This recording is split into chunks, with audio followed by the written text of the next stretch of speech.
Oh, hi there. I just got back from the gym and I'm so hot, so my face is all red. I came to my favorite park and it's actually closed because of flooding, so I'm sitting outside the gates just in the rain and really enjoying just the beautiful trees. And I haven't made a video in a while. My family's just been going through a lot of stuff right now. My cousin passed away at the beginning of June, and it's just been a really interesting time. And by interesting, what I mean by that is it's really, this has really pushed me into a new place. And it's pushed me deeper into my heart, which is a beautiful thing. There's been a lot of tears cried, a lot of pain felt. And as I'm, crying out my tears and feeling the pain and doing whatever I can to help support my, my beautiful aunt and uncle and cousin and, the rest of my family through this, what I keep coming back to is, how I've really been in this place my whole life where I'm so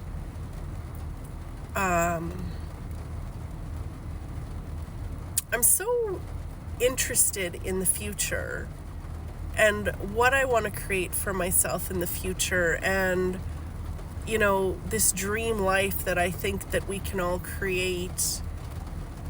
And when my cousin died, it's not like he died suddenly. He was 40 years old, but he had experienced a really difficult adult life with addictions, which meant so did my aunt and uncle, so did my cousin, so did everybody who loved him. Sorry, I'm always scared of bears. And so what this is doing for me is helping me really see the big picture. I always felt like my purpose in life was to get to this place where, I could help people heal. But the reason that I was helping people heal was so that they could create what they wish existed. They could create this dream life and have these, miracles show up and happen. And it's definitely not a bad thing to dream.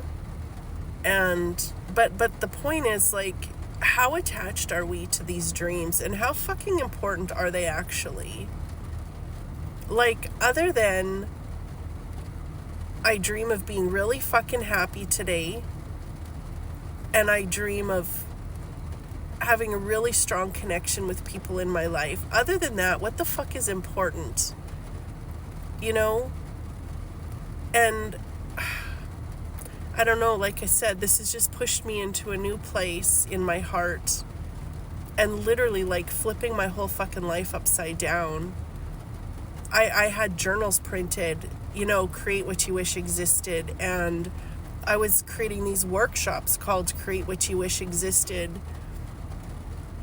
And, my beautiful aunt and uncle asked me to do the tribute to my cousin at the funeral. And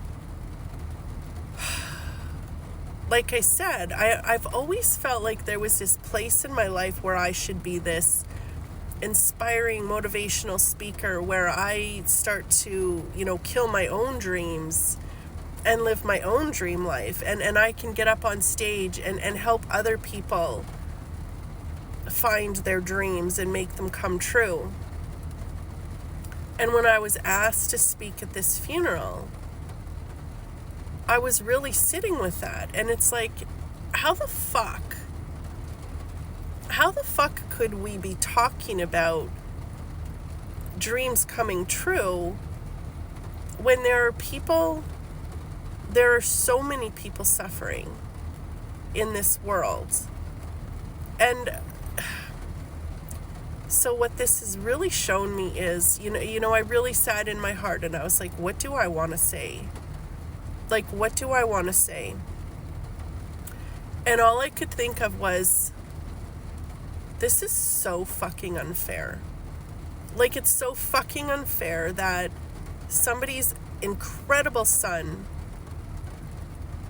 you know, had whatever experience with drugs where it pulled him into the dark and controlled his whole fucking life. How fair was that to that wonderful kid? My cousin was always one of my favorite people. Always one of my favorite people. He was the kindest, sweetest, nicest, most gifted athlete. He was an incredible kid.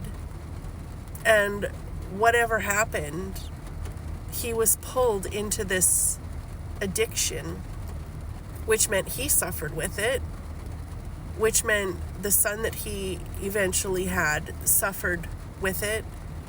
My aunt and uncle and my cousin, they suffered with it every mother fucking day. Every fucking day. And so, you know, the person who believes that her job is to stand up and inspire people and help them believe in their dreams, which is me, by the way, or so I thought, you know, got in front of a bunch of people and said exactly what I'm saying now. I stood up and I was very torn with this, because I thought, I don't know if I'm going to offend someone by saying this. You know, I was kind of thinking, maybe just stick to what people normally say at funerals. We miss him. He was a great kid. You know, we're all sad. But my heart was saying, no, you've got to say exactly. You've got to say what you're really feeling. And so I did. And I spoke the truth, and I said, this is so not fair. This is not fair. It was not fair to him. It's not fair to you. It's just not fucking fair. I didn't say fuck because there, you know, I wanted to be respectful, even though that is my favorite word. And then I just went on to say how none of this was their fault, and it wasn't his fault either.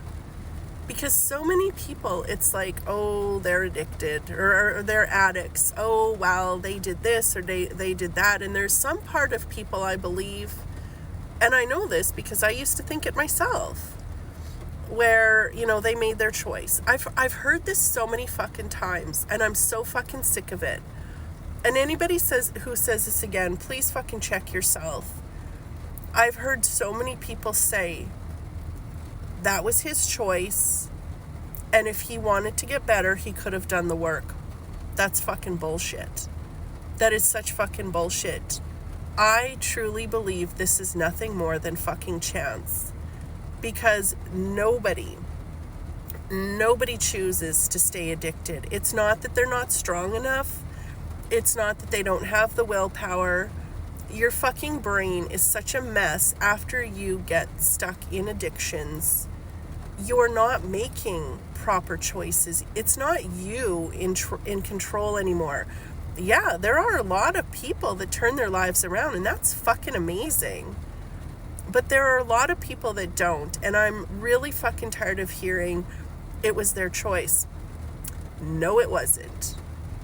It wasn't. It's never anybody's choice to be fucking homeless and live on the streets and be controlled by drugs.